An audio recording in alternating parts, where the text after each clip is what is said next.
Hi, welcome to the Market Alert for Thursday, the 27th of July 2020. So yesterday, markets chop as Powell avoids future rates commitments. So he's not confirmed either way whether they're going to continue or not. But yesterday they hiked by 25 basis points. Stays data dependent, so he's going to make his future decisions based on the data, manipulated data, of course. Powell tries to convince market to please stop fighting the Fed, which may hike one more time. Good luck. Yeah, absolutely. And down matches record-winning streak as Powell keeps the party going. Let the good times roll. And that's why the markets are moving higher. But as with all these things, as John Hussman says, the stock market bubble will end in tears. And I think that's not too far off, to be honest with you. As all markets go to all-time highs, they then have to have a pullback. It's about sucking in the sheep. The last part of it, fear of missing out, run the market up, and then they dump all of the stocks at the high valuations, as it says here. The present combination of historically rich valuations, unfavourable internals, and extreme overextension places our market return risk estimates at the most negative extremes we define. So you can see behind the scenes that everything is just overvalued, etc. And they're going to keep moving this till they get to the all-time highs. So let's have a look at the Dow. Like I say, a couple of weeks ago I pointed this out in the monthly chart, and we're going to the all-time highs. We've got the chance to do that through the summer as the markets are thinly traded because bankers are away. We've got an ideal situation now. We're not going to see anything of Powell. Next rate decision in September. So barring a black swan event, then the market's free to continue to move to the upside. And already overnight, in reaction to yesterday's decision by the Fed, the market is already moving higher. But it's the monthly chart you want to look at, because you can see we're not far off now, that 36,952. So we can see there 36,952. Obviously the goal is to get it above this level and get it to 37,000, which won't be too much of a struggle. It's only 48 points, and you can see already how much the market's moved over the last couple of months. Let's just have a quick look actually, or last month and this month. We're up 2,856 points so far, just nearly 3,000 as the market continues higher. So going back to the daily chart, just need to take out 35,640. And yesterday you can see as soon as the Dow kicked off yesterday, woof, straight up. Then we have the reaction there. The market went up with a 25 basis point increase, sold off when Powell started speaking, but overnight we're now moving back to the upside. So yeah, there's no stopping this train at the moment. You will get days where the market pulls back, but on the whole we're going to continue to move to the upside for sure. In the German DAX, prices yesterday weakish, but coming back. As I said before, the DAX has already done its all-time high. You can see this here. Let me just squish this down a bit and move it over so you can see where we're at with the DAX. So you can see there, we're not far off the all-time high, but it's already achieved its objective there. So in the daily charts, don't be surprised if we have an attempt back through this resistance, particularly the 247 level there, back to the 427 at the top.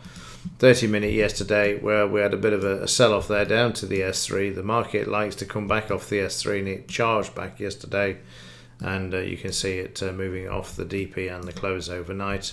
The high is just above this as well. So might have a shakeout back down to the DP when we first kick off, and then it's just a matter of moving the market back to the upside there. Overnight in the 5-minute, you can see this action as prices have moved higher off the DP and heading back towards that high of yesterday. And just bring it there, you can see it there. So we're either going to take off to the high, or we're going to have a pullback to wrong foot a few traders down to the DP, and then make our way back up, because that's what they're doing at the moment, is taking out the previous day's highs. As long as you can do that, the market remains in a bull market, and you don't breach the previous day's low either. So that's the key there. Let's have a look at the S&P. S&P daily chart continuing to move to the upside for the same reasons I've already given. Monthly chart, you can see there 78.89, 4817. They're going to keep this market moving to the upside as much as they can. We haven't got far to go, so big move there on the S&P. Yesterday it was a bit lackluster to begin with, but then they got the Fed's reaction. But overnight they've absorbed all of this and they're moving the market to the upside there.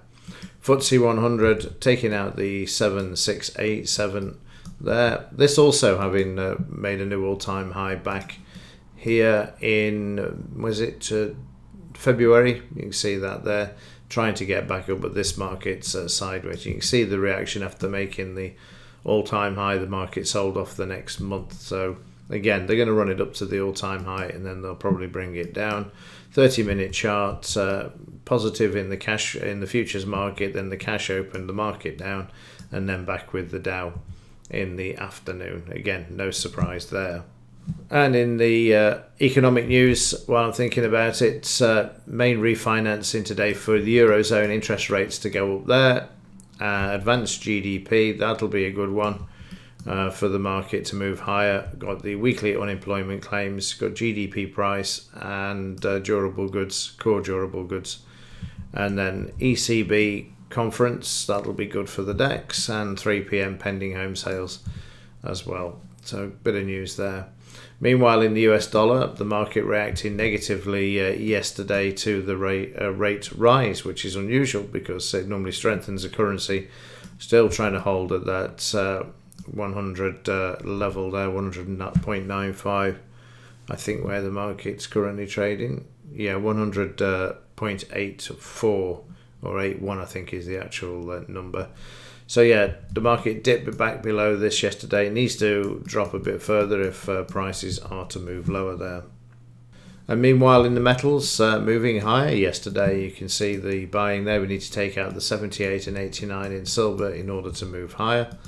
30-minute chart, there's the reaction at just after lunch, the market moving higher, and then in the evening and overnight. But you can see they're already starting to slam the price back below yesterday's high. Will be down by the DP, and if not the low, by the end of the afternoon with this. They need to keep the silver price down. Same with gold, which is also struggling with the 89 and 78% retracement there. And in the 30-minute chart again, up after the London fix, up after the rate rise, up on Asia, but coming down already as the West starts to wake up and start selling futures contracts into this market. And finally, in the gold-silver ratio, silver moving more than gold, as we can see there, back at 79.10 area there for the gold-silver ratio at the moment. So there we go, quick roundup of events following the rate rise in the US for yesterday. So let's see what today brings. And with that, thanks for watching. See you in the next one.